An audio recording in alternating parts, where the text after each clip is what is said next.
Right, I'm at the position where you will have slip stitched and done your one chain on round 1 of your edging. So that chain won't count as a double crochet, but what you're going to do is go into the next stitch along and make 11 double crochet, okay, and with a fair wind that will take you up to those chain spaces. So let's hope that works for me. Oh, it does, look, 9. Goodness, didn't you hear the relief in my voice? 10 and 11, and we're going to put 3 double crochet into that little chain space. 1. This is where you made it over the top of the little center ring, if you remember. So there's 3 double crochet in there now. Skip the next stitch, and we're going to go 40 double crochet. So I won't make you sit and watch me do that. I'll show you where it brings me out. Okay, marvellously. And it's almost like it was planned, isn't it? The 40 stitches bring me to the next chain space, okay, on my half daylily motif. So I'm putting my 3 double crochet into that, then I'm skipping my stitch, and when you get to your last half motif, you're going to put in, you're going to go and put a double crochet into the next 12 stitches. And what that will do is bring you up to that marked corner stitch, hopefully. 9, oh goodness, 10. I don't know why I count out loud, but it does work. Look, 11 and 12, and here I am at the marked corner stitch. Okay, so I'm now going to put 3 double crochet into that marked corner stitch, and I'm taking my stitch marker out. I'll put my 3 double crochet in there, or single crochet in US terminology, and I'm going to put my stitch marker back in, because it is so important when you, and also when you're working so many stitches, you know, to have these little visual markers all the way through, really. So I've come round the corner and I'm ready to work the short edge here. Okay, so 13 stitches, and then we're going to do some crocheting together, double crocheting together.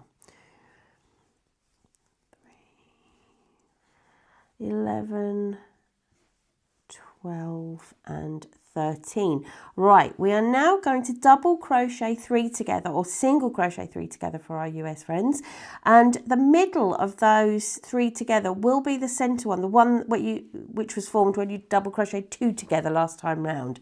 So let's do that together. So hook goes through, there's 1, hook goes through the next one, there's 2, got 3 loops on the hook now, and then the third one, 4 loops on the hook, yarn over and through all of them. And that has that's how we're going to deal with the dip in the zigzag. That's double crochet 3 together. Okay, that's how we're dealing with the dip. Let's see how we deal with the peak up here. So we've done that. We're going to do 13 stitches coming out the other way. Okay, 12 and 13, and we're at our marked stitch again, and I'm going to remove that because we're putting 3 double crochet or single crochet into this stitch again. 1, 2 and 3, and I'm going to replace that stitch marker.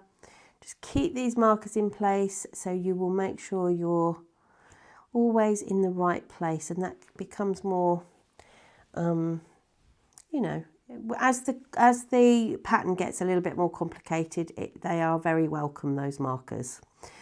Okay, so we know how to deal with the dip and we know how to deal with the peak, and that is as tricky as round 1 gets. So we'll finish there and we'll move on to round 2. Right, we are at round 2, and we are we're going to start in the first corner of a short row. All right, and so that is marked. We've put our stitch marker in there. I told you they were useful. So I am going to join, still working with the blue, so we fastened off along the long edge of the last round, still working with the blue. I'm going to join that in the normal way into that marked center stitch. okay, with one chain there. That's not going to count as our first stitch. I'm going to make 3 double crochet into this same space now. I'm just going to crochet over my end as well. 1, 2 and 3, and I'm going to pop the little stitch marker back into that second stitch there, just in case. I might be doing that and don't need to, but I'm going to keep it there for now. All right, okay, so we have put our 3 double crochet into that corner stitch, which is sort of familiar, and we're going to do 1 double crochet into the next 2 stitches, 1 and 2, and now we are going to start actually making our pretty edging proper, because we're going to start making some chains to work some things into. Okay, so we're going to make 6 chain, 1, 2, 3, 4, 5 and 6, skip 5 stitches, so skip 1, 2, 3, 4, 5 and put a double crochet into this 6th stitch here, and I'm going to do that again because we're asked to do that twice. So 1, 2, 3, 4, 5 and 6, skip my 5 stitches, 1, 2, 3, 4, 5, and I'm going to put my double crochet into the 6th stitch. I'm going to skip the next stitch, make 1 chain and skip the next stitch, and you'll know it's the right stitch because that is your double 3 together from the previous round. All right, you might have an old pattern which is calling that a treble 3 together, but you can ignore that. It's a double 3 together. Okay, and we are going to put a double crochet into the next stitch, so we kind of bridge that little gap with the chain. That's all that's happened there. 1 double crochet in the next stitch, and off we go again with those chains. So 6 chain, miss 5 or skip 5 stitch, 1, 2, 3, 4, 5, put our, hang on, drop that, 1, 2, 3, 4, 5, put our double into there, 2, 3, 4, be some more yarn,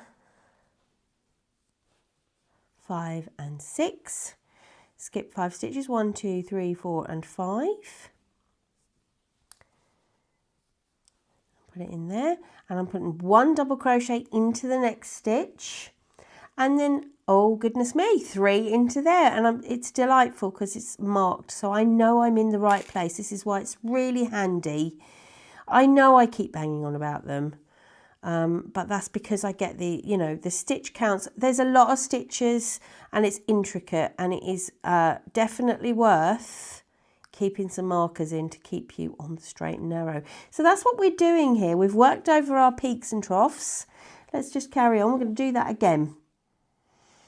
Okay, and off we go again. So I've got 1 double crochet into the next 2 stitches, and this is the pattern we're going to really follow all the way around. There's a slight change on the long edge. We're still doing these long 3, 4, 5. We're still doing the long chains and skipping stitches, but we do something slightly different. So I'm going to stop here and I will show you long edge. When you're working along the long edge, your repeat is slightly different in that you are doing 5 stitches between your chain spaces. Okay, 1, 2, 3, 4 and 5. You are still making your 6 chains, but between the 6 chains you can see you've got 5 double crochet. All right, that's the only difference. Not too arduous. I'm sure you can cope with that if you've got to this stage. Okay, 1, 2, 3, 4 and 5. And on the last repeat, you're going to omit 2 double crochet, so you're only going to have space for 3 on the end here. 1, 2, 3, 4 and 5. 1, 2 and 3. Goodness me, I love it when a plan comes together. And then slip stitch to join. All right, so that is round 2, and we're going to change colour now for round 3.